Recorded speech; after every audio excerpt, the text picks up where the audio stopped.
กับสบายดีพี่น้องสบายดีFC ทุกท่านสบายดีเบตุกุทุกคนเด้อสวัสดีFC ฝั่งไทยฝั่งลาวหรือว่าอยู่ต่างประเทศพอกันคือการพี่น้องสองน้องพายุพอกันย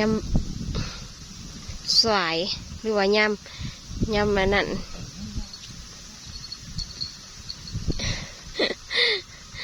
กันว่านั่งยำสายอะไรพี่น้อง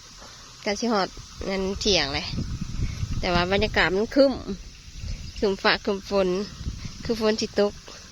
แต่พอปะนั้นตกแห้งกับบ่แห้งโยดน่ะตกซับตีนนะลูกน่ะโอ้ยอยู่เอ้ยโยดสอได้ทุกเรื่องเลยซอยได้ทุกเรื่องวุ่นวายได้ทุกอย่างหมอนี่ไปหาเลาะเหยียบขี้งัวหาแล้วกำลังสีเอาหญ้าตัวเทียนมากออกมาแต่บุเดะอันมองไว้เขาบุเดะสีมามุงไอ้คอกงัวเพื่อย่ำพ้นแหลมงัวบ่มีหมองส้นว่าซะพอหญ้านี่ก็เท่าพอพุ่นไผ่ไว้แต่พุ่นยังอยู่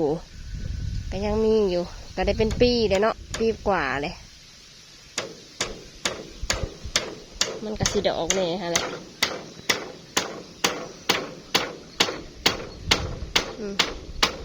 ตกใส่หัวคนซะเด้อมาเด้อลูกโอ้สอทุกอย่างเลยขันหมูเห็ดยังน่ะเป็นอันเพิ่นนั่นเป็นผู้อยากเห็ด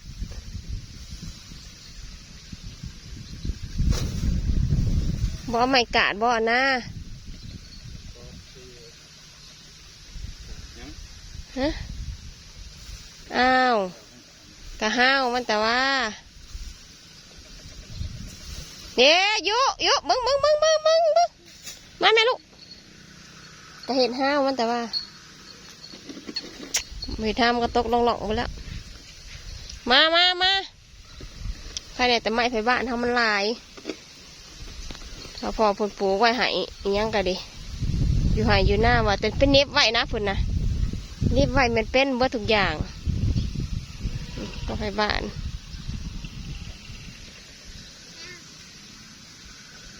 เฮ็ดไว้เผื่อย่ำผ้าย่ำพุนย่ำผ้าย่ำพุนแหละให้งัวสดมาซะมันสาน้ำเปียก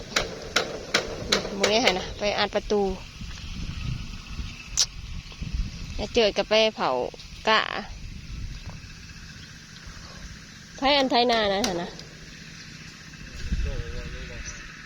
จักแล้ว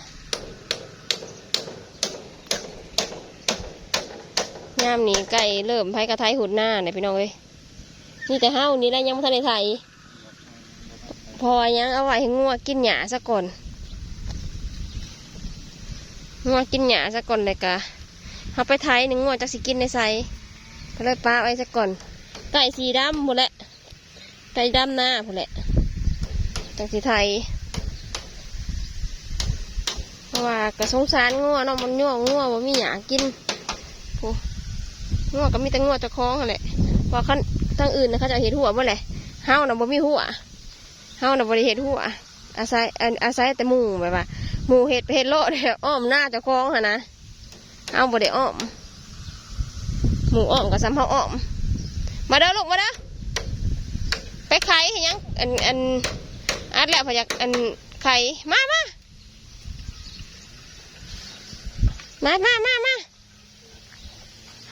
จังหวะหอนเวลาพนนอนได้นี่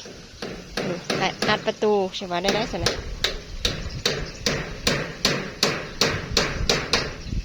มาเด้อลูกมาเด้อเจ้ากระตอกทั้งเทิงสักก่อนนั่นจะมายับลงมา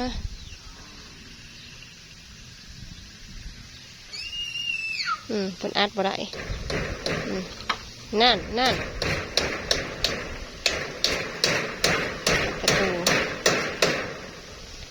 อายุนี่เขาปล่อยตามธรรมชาติพี่น้องบ่เลี้ยงซ้ำอ้อยบ่อีกอย่างอีกปล่อยเห็ดอะไรเห็ด มันมีการซ้ำอ้อยไผ่อีกเดี๋ยวซ้ำอ้อยไอ้โอ้ยนั่นนี่นะสิได้ดื่มเล็กน้อยซ้ำนี่นะจุ่มหมดไหเนาะมันเข้าไปหันไปหนีไหอยากให้เข้าไปเอานี่บ่อย่างไปเอาป้าให้ยืนเดี๋ยวก็อย่างมาเองนั่นน้ำเลยนะจังไหนก็เสียแบบน้ำน้ำอยากเอาอย่างเบิ้งเน็ตเตี๋ยตกปอกนี่ที่ไปยื้อเอาในนั่นนะเหมาะทำสิอัดนี่อัดไปบ่านี่อัดแล้วเลยสิไข่ได้ป่ะไข่เห็นยังลูก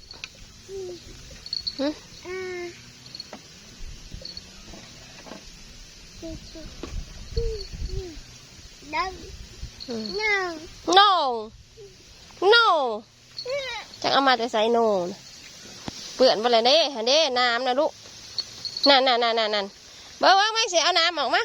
เนี่ยเพิ่นกะไว้มาออกมากับข้างนี่ได้ซะเฮ้ยบ่ได้เห็ดบ่ได้เอาเล่ามาบ่คือว่าแล้วบ่มีไม้กับไม้ใบบ้านนั่นแหละ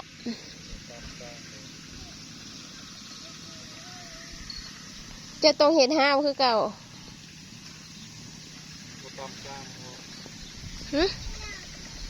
ต่ำในสายพอดีต่ำแต่ต้นนั่นแหละน้ำเจ้านะมันใหม่มันโขดยามันเอายับขึ้นไปอีกเนี่ยกว่า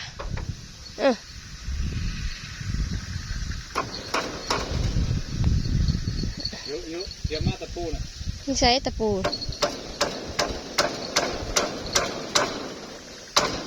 ยุงไรทุกเรื่องไม่อยู่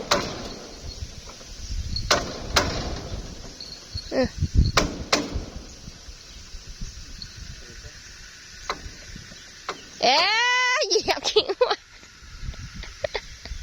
อยู่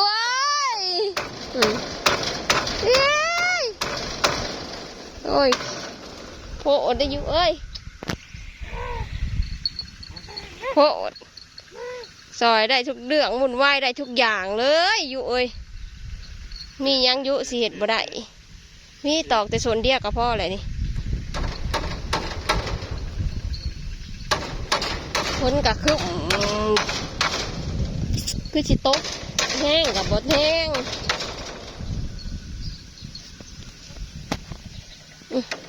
เอาพายุมาหาบน้ำครับพี่น้องเอ้ยหาดิพอดีลิฟต์ตีนไปเลยค่ะยุ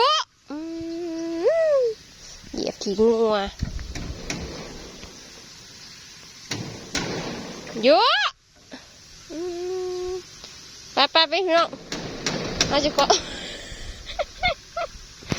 อจบคลิปไว้เพียงเท่านี้กับพี่น้องไปฮักอาบน้ำเรามาไว้เบิ่งสภาพเลย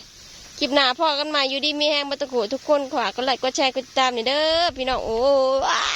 ยแห้งมากบาทเนี่ยอยู่เล่นขี้ไปนี่ปะเอาทุยาก่อนย่อขึ้นนะก็เฮ้ยย่อคนนะขึ้นนั่นจิป๊ะเดียบร้อย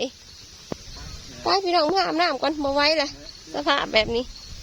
คลิปหน้าพ่อกันใหม่อยู่ดีแม่มาตะขุทุกคนฝากบุญฝากส้มฝากเป็นกำลังใจให้เด้อพี่น้องสบายดีโอ้ยมาหน่อยเลย